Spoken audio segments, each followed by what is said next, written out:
வணக்கம் நண்பர்களே, எல்லோரும் எப்படி இருக்கீங்க? இந்த வீடியோவில் நம்ம வந்து முக்கியமான விஷயத்தை பற்றி பார்க்க போகிறோம். கடந்த 2 நாளாக வந்து பார்த்திங்கன்னா நம்மளுடைய இந்தியாவுக்கு யூகேவோட பிரைம் மினிஸ்டர் கேர் ஸ்டாமர் வந்துட்டு விசிட் பண்ணியிருந்தார். இந்த விசிட்டில் நமக்கு என்னென்ன மாதிரியான அக்ரிமெண்ட்ஸ்லாம் போட்டிருக்காங்க, என்ன ஒரு இம்பார்ட்டன்ட் விஷயம்லாம் இருக்குது, நமக்கு என்ன நன்மைகள் இதில் இருக்குது அப்படின்றத பார்ப்போம். அந்த வீடியோ தான் இது ஃபுல்லாக பார்க்க போகிறோம். வாங்க வீடியோக்குள்ளே போகலாம்.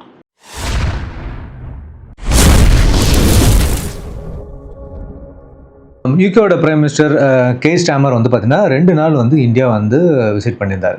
இதோட இம்பார்ட்டன்ட் அக்ரிமெண்ட்ஸ் வந்து நடந்த விஷயங்கள் பற்றி பார்க்கும்போது கேர் ஸ்டாமர் வந்துட்டு ஒரு பெரிய business leaders and education delegation கூட மும்பைக்கு 2 நாள் வந்து விசிட் பண்ணியிருந்தார். பிரிட்டிஷ் யூனிவர்சிட்டி நம்ம இந்தியாவில் அது என்னன்னு பார்த்தீங்கன்னா இது ஒரு மேஜர் டெவலப்மெண்ட் தான் அப்படின்னு நம்ம பார்க்குறோம். பிஎம் ஸ்டாமர் வந்து என்ன சொல்லியிருக்காரு அப்படின்னா, நிறைய பிரிட்டிஷ் யூனிவர்சிட்டி வந்து இந்தியாவில் அவங்க கேம்பஸை ஓப்பன் பண்ண போகிறாங்க அப்படின்ற அனௌன்ஸ்மெண்ட்டை அவர் வந்து சொல்லியிருந்தார். எக்ஸாம்பிளுக்கு பார்த்தீங்கன்னா university of Lancaster and university of Surrey அப்படின்ற 2 யூனிவர்சிட்டி வந்து பார்த்தீங்கன்னா அவங்க கேம்பஸை வந்து இங்கே செட் பண்ணதுக்கான அப்ரூவல் வந்து கிடைச்சிருக்கு அப்படின்னு சொல்லிட்டு ஸ்டாமர் சொன்னார். இந்த நியூ அப்ரூவலோட இந்தியாவில் ஆஃப் ஷோர் கேம்பஸை செட் பண்ணுற யூகே இன்ஸ்டியூஷன் வந்து மொத்தமாக இது வரைக்கும் பார்த்தீங்கன்னாக்கா 9 இருக்குது அப்படின்னு சொல்லி பார்க்கப்படுது.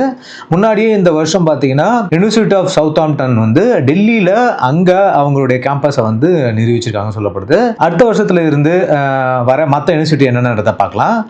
University of York, university of Aberdeen, அப்புறம் வந்து யூனிவர்சிட்டி ஆஃப் பிரிஸ்டல் அப்படின்னு சொல்கிற யூனிவர்சிட்டி, அது இல்லாமல் யூனிவர்சிட்டி ஆஃப் லிவர்பூல், அப்புறம் குயின்ஸ் யூனிவர்சிட்டி ஆஃப் பெல்ஃபாஸ்ட், அப்புறம் வந்து யூனிவர்சிட்டி ஆஃப் கவன்ட்ரி.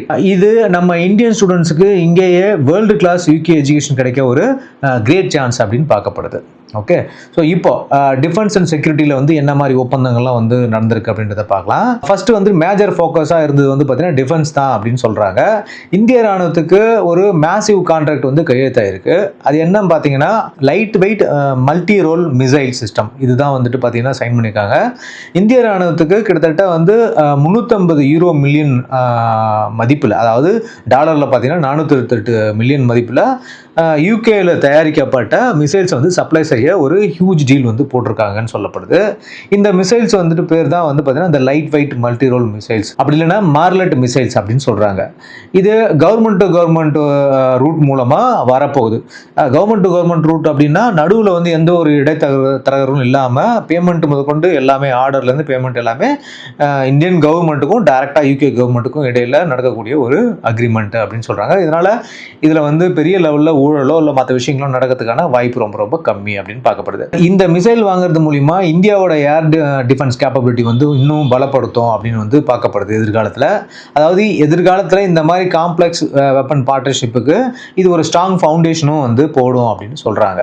அடுத்து பார்த்தீங்கன்னா நேவலோடைய ப்ரொபல்ஷன் சிஸ்டம், அதாவது அடுத்த நம்ம கடற்படைக்கான எலக்ட்ரிக் ப்ரொபல்ஷன் சிஸ்டமை வந்து பார்த்தீங்கன்னா டெலிவரி பண்ணுறதுக்கான இம்ப்ளிமெண்டிங் அக்ரிமெண்ட் வந்து கையெழுத்தாயிருக்கு அப்படின்னு சொல்கிறாங்க. இதோட இனிஷியல் வேல்யூ மட்டுமே பார்த்தீங்கன்னா கிட்டத்தட்ட 250 மில்லியன் அப்படின்னு சொல்லப்படுது. அடுத்து பார்த்தா மிலிட்ரி ட்ரைனிங். இன்னொரு முக்கியமான விஷயம் என்ன அப்படின்னா, இந்திய ஏர்ஃபோர்ஸோட குவாலிஃபைடு ஃப்ளையிங் இன்ஸ்ட்ரக்டர்ஸ் அவங்க இனிமேல் யூகேவோட ராயல் ஏர்ஃபோர்ஸுக்கு வந்து பார்த்தீங்கன்னா ட்ரைனர்ஸாக இருப்பாங்க அப்படின்னு சொல்லப்படுது. நாலேஜ் ஷேரிங் பண்ணுறது இது ஒரு சூப்பரான ஆப்பர்ச்சுனிட்டி அப்படின்னு வந்து பார்க்கப்படுதுன்னு சொல்கிறாங்க. ஸோ அடுத்து பார்த்தோன்னா ட்ரேட் இன்வெஸ்ட்மெண்ட் அண்ட் எக்கனாமி, இது ரொம்ப முக்கியமான விஷயம். வர்த்தகம் முதலீடு மற்றும் பொருளாதாரன்றது வந்து ஒரு நாட்டோட இன்னொரு நாட்டை வந்து ரொம்பவே இணைக்கும். ஸோ இந்த விஷயத்தில் இவங்களோட பேச்சோட சென்ட்ரல் பாயிண்ட் என்ன அப்படின்னு பார்த்தீங்கன்னா, ஜூலை மாதம் சைன் பண்ண comprehensive economic and trade agreement, அதாவது சிஇடிஏ அப்படின்றது வந்து பார்த்தீங்கன்னா இந்த அக்ரிமெண்ட்டை ஸ்பீடாக நடைமுறைப்படுத்தணும் அப்படின்றது வந்து ஸ்ட்ரெஸ் பண்ணி பேசப்பட்டது அப்படின்னு சொல்கிறாங்க. அடுத்து பார்த்தீங்கன்னா சிஇடிஏ அண்ட் ஜேஇடிசிஓ அப்படின்னு சொல்லக்கூடிய விஷயம். இது என்னன்னு பார்த்தீங்கன்னா, இந்த சிஇடிஏவை ஆஸ் ஏர்லி ஆஸ் பாசிபிளாக ரேட்டிஃபை பண்ணதும் 2 தலைவர்களுக்கும் ஒரு மிகப்பெரிய கமிட்மெண்ட்டாக இருக்குது அப்படின்னு சொல்கிறாங்க. Joint economic and trade committee, அதாவது இந்த ஜேஇடிசிஓ அப்படின்றது தான் இந்த joint economic and trade committee. So இதை வந்து ரீசெட் பண்ணியிருக்காங்க அப்படின்னு வந்து சொல்கிறாங்க.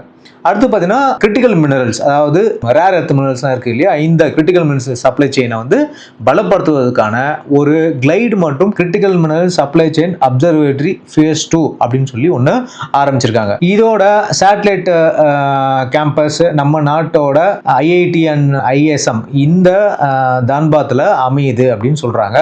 அடுத்து வந்து பார்த்தீங்கன்னா கிளைமேட் டெக் ஃபண்டு, அதாவது கிளைமேட் டெக்னாலஜி மற்றும் ஏஐல இருக்கிற இனோவேட்டிவ் என்டர்பிரனர்ஸுக்கு சப்போர்ட் பண்ண ஸ்டேட் பேங்க் ஆஃப் இந்தியாவுடன் சேர்ந்து ஒரு கிளைமேட் டெக் ஸ்டார்ட் அப்பை ஜாயிண்ட் இன்வெஸ்ட்மெண்ட்டை வந்து யூகேவும் பண்ண போகுது அப்படின்னு சொல்கிறாங்க. அடுத்து பார்த்தீங்கன்னா நியூ இன்வெஸ்ட்மெண்ட்ஸ், இது ரொம்ப முக்கியமான விஷயம். எவ்வளோ இன்வெஸ்ட்மெண்ட் வந்து பண்ணுது யூகேவோ அல்லது இந்தியாவோ அப்படின்றத பற்றின விஷயம் இது. இந்திய விசிட் மூலயமா யூகேக்குள்ளேயே, அதாவது 1.3 பில்லியன் யூரோ அளவுக்கான நியூ இன்வெஸ்ட்மெண்ட்டை வந்துட்டு செக்யூர் ஆயிருக்கு அப்படின்னு சொல்கிறாங்க. இதனால் யூகேவில் 10,600க்கும் மேலே புது ஜாப்ஸ் வந்து உருவாகும் சொல்லப்படுது. இந்த விஷயம் வந்து பார்த்தீங்கன்னா ஒரு வின் டீல் தான் பார்க்குறாங்க. இதனால இந்தியாவுக்கும் நலன் கிடைக்கும், யூகேக்கும் நலன் கிடைக்கும் அப்படின்னு பார்க்கப்படுது. அடுத்து பார்த்தீங்கன்னா டெக்னாலஜி அண்ட் கல்ச்சர். ஓகே, பொதுவாக இது பார்க்கக்கூடிய விஷயம் தான். டெக்னாலஜி அண்ட் கல்ச்சரை பொறுத்த வரைக்கும் டெக் கொலாபரேஷன், அப்புறம் டெக்னாலஜி செக்யூரிட்டி இனிஷியேட்டிவ், அந்த டிஎஸ்ஐ அப்படின்னு சொல்லக்கூடியது இன்னும் வந்து டீப் பண்ண போகிறாங்க அப்படின்னு சொன்னாங்க. அதுக்கப்புறம் பார்த்தீங்கன்னா யூகே அண்ட் இந்தியாவோட கனெக்டிவிட்டி அண்ட் இனோவேஷன் சென்டர் மற்றும் ஜாயிண்ட் ஏஐ ரிசர்ச் சென்டர், இந்த மாதிரி டெக்னாலஜி ஓரியன்டாக நிறைய விஷயங்களுக்கான ஒப்பந்தங்களும் வந்து கையெழுத்தாயிருக்குன்னு சொல்லப்படுது. அடுத்து ரொம்ப முக்கியமாக பார்க்க போகிறது என்ன அப்படின்னாக்கா ஃபிலிம் கோ ப்ரொடக்ஷன். அப்படி வந்து இது வந்து புதுசாக வருது. ட்ரம்ப் வந்து நம்ம ஃபிலிமுக்கெல்லாம் வந்து அடிஷ்னல் சார்ஜஸ் பண்ணும்போது யூகே வந்து பார்த்தீங்கன்னா ஃபிலிம் நம்ம கூட தயாரிக்கிறதுல வந்து கொலாபரேஷன் பண்ணுறதுக்கு ரெடியாக இருக்காங்க. பிரிட்டிஷ் ஃபிலிம் இன்ஸ்டியூட் பிஎஃப்ஐ அதுவும் மற்றும் வந்து national film development corporation NFDC, இவங்க 2 பேரும் சேர்ந்து ஒரு மெமோரண்டம் ஆஃப் அண்டர்ஸ்டாண்டிங் கொண்டு வந்திருக்க ஒரு எம்ஓயு போட்டிருக்காங்க. அது என்ன சொல்கிறாங்க அப்படின்னா, இது கோ ப்ரொடக்ஷன் மற்றும் ஜாயிண்ட் ப்ராஜெக்டை வந்துட்டு பூஸ்ட் பண்ணுறதுக்கான ஒரு அக்ரிமெண்ட் அப்படின்னு அவங்க சொல்கிறாங்க. இனிமேல் நிறைய இண்டோ பிரிட்டிஷ் ஃபிலிம் ப்ராஜெக்டை வந்து நம்ம எதிர்காலத்தில் பார்க்கலாம் அப்படின்னு சொல்லப்படுது. அடுத்த முக்கியமான விஷயம் என்னன்னு பார்த்தீங்கன்னா ட்ரேட் அண்ட் டெக்னாலஜி. முக்கியமான ஃபோக்கஸே இதுதான் வந்து இருந்துச்சு அப்படின்னு சொல்கிறாங்க. டெக்னாலஜி கோஆப்ரேஷன் அண்ட் ஸ்ட்ராட்டஜிக் டைஸை வந்துட்டு பார்த்தீங்கன்னா பூஸ்ட் பண்ணுறது ரொம்ப முக்கியம் இந்த 2 நாடுகளுக்கும் இடையே அப்படின்னு சொல்லப்படுது. இதுக்கான முன்னாடியே வந்து நிறைய அக்ரிமெண்ட்டுகள் வந்து சைன் பண்ணப்பட்டிருக்கு. யூகே இந்தியாவை பொறுத்த வரைக்கும் எஃப்டிஏ வந்து பார்த்தீங்கன்னா ஷிஃப்ட் பண்ணணும் அப்படின்னு சொல்லி, அதாவது ரொம்ப குயிக்காக அதை இம்ப்ளிமெண்ட் பண்ணணும் அப்படின்ற ஒரு விஷயங்கள் வந்து பிஎம் ஸ்டாமர் வந்து வலியுறுத்திருக்காருன்னு சொல்லப்படுது. அடுத்தது இந்தியா வச்சிருக்க ஒரு முக்கியமான விஷயம் என்னன்னா காலிஸ்தானி எக்ஸ்ட்ரீமிசம். இந்த காலிஸ்தானி எக்ஸ்ட்ரீமிசம் வந்து பார்த்தீங்கன்னா கனடாவில் அதிகமாக மிகப்பெரிய ஒரு அளவில் வந்து இந்தியாவுக்கு எதிராக இருந்துச்சு.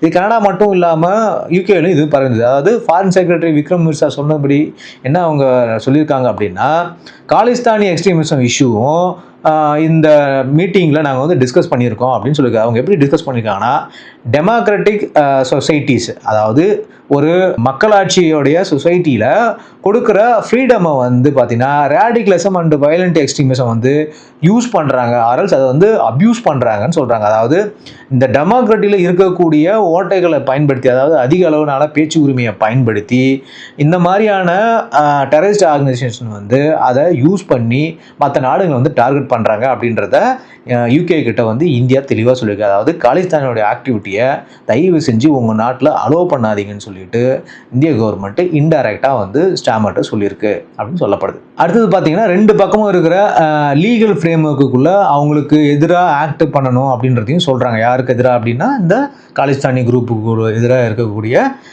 லீகல் ஃப்ரேம்வொர்க்கை எடுத்து வச்சு அவங்களுக்கு அகென்ஸ்டாக நம்ம ஆக்ஷன் எடுக்கணும் அப்படின்ற விஷயத்தை வந்து இந்திய கவர்மெண்ட்டு ஸ்ட்ரெஸ் பண்ணியிருக்கு. இந்த விஷயத்தை வந்து பார்த்தீங்கன்னா ஒரு ஸ்பெஷல் அக்கேஷனாகவும் இந்திய யூகே டைஸில் இருக்கிற மிகப்பெரிய ஒரு ஸ்ட்ராங் பொட்டன்ஷியலையும் வந்துட்டு ஹைலைட் பண்ணுது அப்படின்னு சொல்லப்படுது.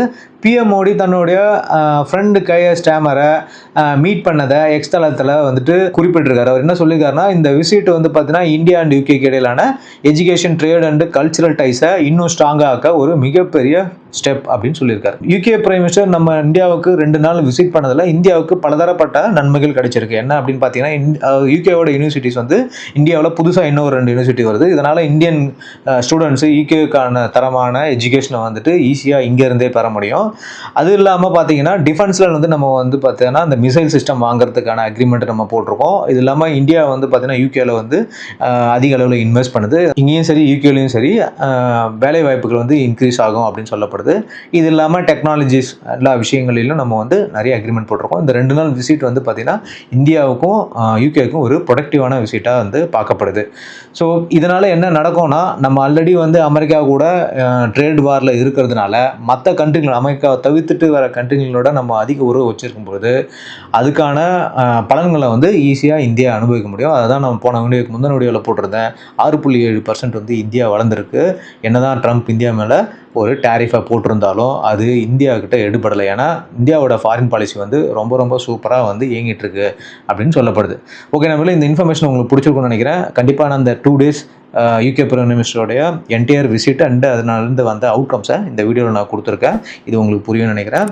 கண்டிப்பாக நம்ம வீடியோ லைக் பண்ணுங்கள், உங்கள் ஃப்ரெண்ட்ஸ்க்கெலாம் ஷேர் பண்ணுங்கள், உங்கள் கருத்துக்களை வந்து கமெண்ட் பண்ணுங்கள். மீண்டும் அடுத்த வீடியோவில் சந்திக்கிறேன். தேங்க்யூ, பாய்.